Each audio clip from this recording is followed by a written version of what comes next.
Hi everybody, my name is Alex, and today I'm going to be talking about the translation of dialect, specifically Osaka dialect.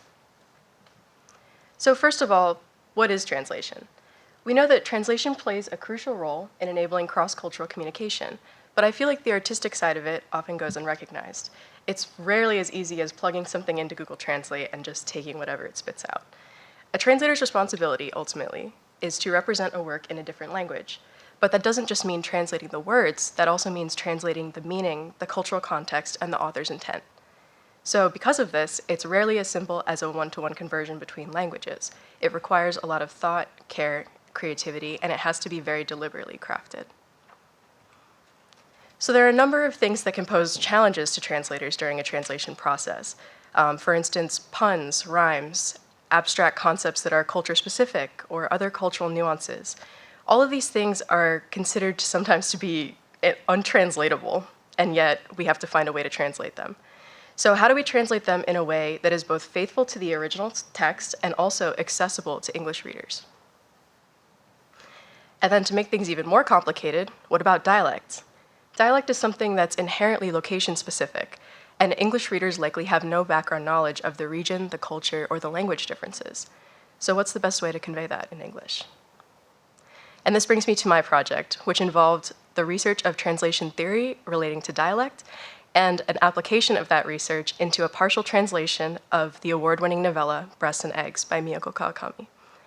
I decided to choose this work specifically because it's a very influential novella of Japanese feminist literature, and overall, it just really interested me.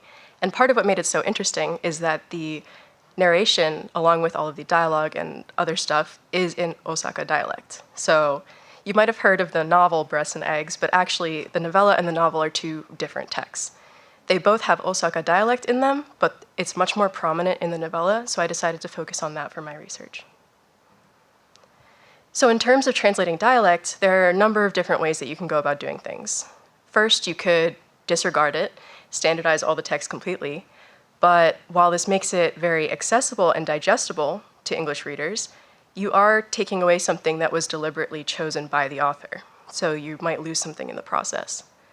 Another way that you could do it is you could try to find a dialect with a similar cultural connotation, but this can be extremely dangerous, as who is anyone to say that any two dialects from two different parts of the world are equivalent? So that's not always ideal. The third option is you could add some elements of dialect without making it too distracting from the original source material. So my approach to translating this text was most similar to the third option. I wanted to try to recreate the feel of Osaka dialect, which is typically described as being lively, humorous, friendly, and informal, but I didn't want to lock it into any particular region of English dialect. So to accomplish this, I included G-dropping, which is often seen in informal casual speech. That's dropping the G at the end of an ing ending, for instance, thinking nothing something. I also included slang contractions and an overall casual tone. And then I wanted to showcase some specific examples of my translation and also contrast them to a very, very different approach to translation taken by a literary translator named Louise Heal-Kawai. She's from Manchester, England, and she decided to do an experimental partial translation of the novella into Mancunian. So you can see I've highlighted the examples of dialect in all three texts. In the original, it's mainly in the sentence endings. In mine, I included a lot of G-dropping, and in the Mancunian, it's a lot more vocabulary specific, for instance, love or bloody. And then also, let's focus on the second passage here. For context, the characters in this scene are talking about breast augmentation surgery and how it is a very invasive process, and overall, it's a big ordeal. And then, just out of curiosity, I decided to run it through Google Translate and DeepL, which is another translation software. And overall, you can see it doesn't really get it quite right. It doesn't make much sense, and it also ignores the dialect completely. It's not correct. And so I hope that this also proves that it's not a one-to-one conversion between languages. A lot more thought has to go into it. And then here's another example of my translation and the Mancunian translation. Again, I've highlighted all the examples of dialect in all three versions. I went for slang like sesh or Brigham, and then the Mancunian has some grammatical differences like me as the possessive. And then again, I'm gonna run this second paragraph through Google Translate, and this time it gets it a little bit better. It makes slightly more sense. It does ignore the dialect, and also it misinterprets certain words that can mean different things in different contexts. For instance, the word for pretty can also mean clean, and it misinterprets it every time. So then we come to the central question of my project, which is there a right way to translate dialect? And to address this question, I'd like to read a quote from a very famous Japanese literary translator, Edward Seidensticker. And he says that translation between English and Japanese is just a constant series of choices. So many choices that it's impossible to resort to theory alone. And oftentimes those choices are between two possibilities and both of them are not satisfactory. So I think a translator possesses a unique power and responsibility. You're acting as a mediator between worlds, and most people are going to have to take the translator at their word as they can't access the original source material. So on a bigger scale, a translation or a mistranslation could affect the literary canon and the rest of history. So in terms of translating dialect, there isn't a best way, per se, but I do think that we have a responsibility as translators to do the best that we absolutely can. And in my opinion, this means approaching it in good faith with extensive background research and a willingness to learn in order to create an accurate translation. Thank you.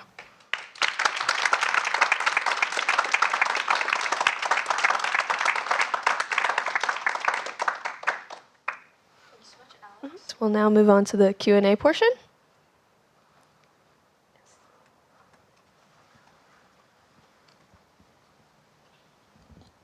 Alex, it's lovely to see your project come to fruition. It's really fantastic. I was just wondering if you wanted to give us examples of what you found the most difficult to translate in the novella and what was maybe relatively easier and might have been surprising for you.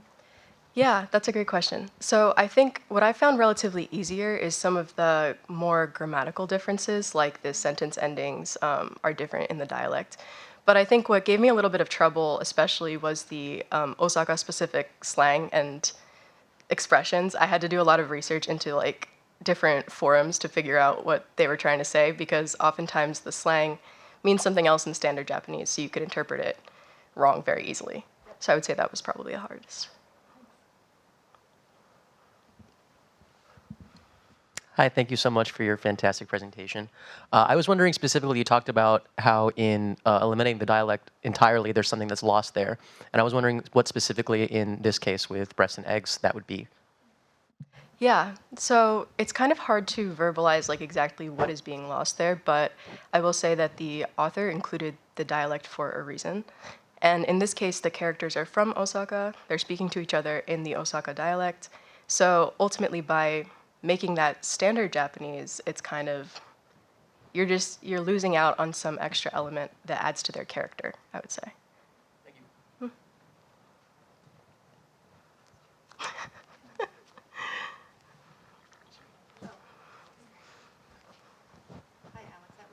That was a great presentation.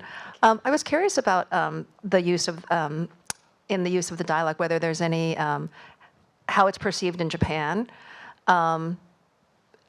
Is it looked down upon to, to speak in dialect, and does that kind of difference in status affect like how you present the translation to, to show how in that culture it's perceived? Yeah, so with Osaka dialect specifically, I looked at a few different studies that were taken from a sample of Japanese people about like their perceptions of Osaka dialect. And the main takeaways from that were that it's perceived as very lively, very funny, humorous, and friendly, like warm, but also a little bit more rough around the edges. So that's the kind of thing that I carried into my research. But I will say that in a lot of instances in translation, and this was something that I had to be very conscious of in my work, translators have a tendency to elevate the text more, just out of like reflex, because it seems better and it reflects better on you as a translator.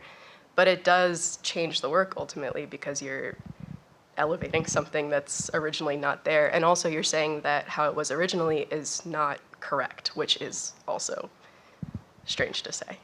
Right. Thank you.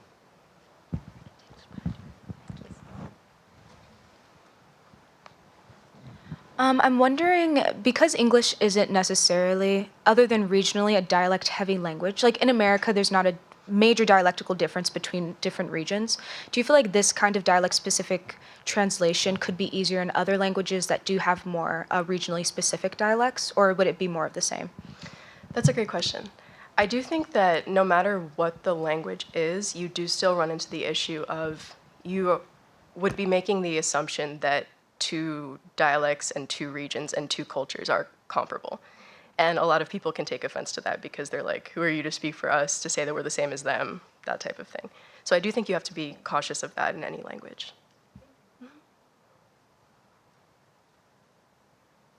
Thank you for this. Are there generational differences in terms of dialect? And if you're translating this, would you try and translate this kind of in the age perspective of the original writer, if there are in fact generational differences?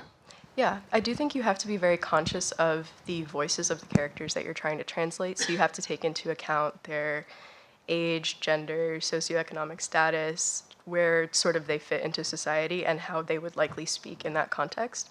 And of course, slang is always evolving over time. So yeah, I would say it very much does depend on the age of the character. But I didn't so much have to deal with that as they were all relatively the same age.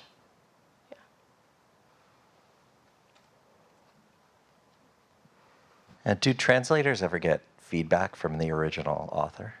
Yes, so they do. And when a translation is being published, oftentimes they will run it by the author of the original work, and they'll use that as kind of like oh, the author said it was okay, so here it is. But what happens sometimes is the author doesn't understand English, so it's hard for them to verify if that's actually what they wanted to say if they don't understand English.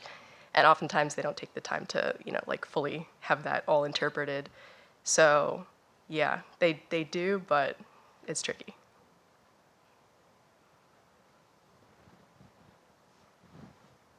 Time for one more question. Going once, going twice. That was a fantastic presentation. Can you talk a little bit more about your process with, some of that verification that was asked about previously? Is that something that you included in your work? And yeah, can you talk a little bit about that? Do you mean the verification of what specifically? Just talking to people from the region per se, Oh, or I see. yeah. Yes. So overall, it's tricky because obviously I'm not from Osaka, and so it's a little bit difficult for me to try to translate it as an outsider. But I did have the help of my lovely advisor, and she also was kind enough to put me in touch with translators who have the experience translating Osaka dialect, and also ask her friends from Osaka sometimes when there was something that we didn't quite understand. Awesome. Thank you so much. Awesome. Thank you, Alex.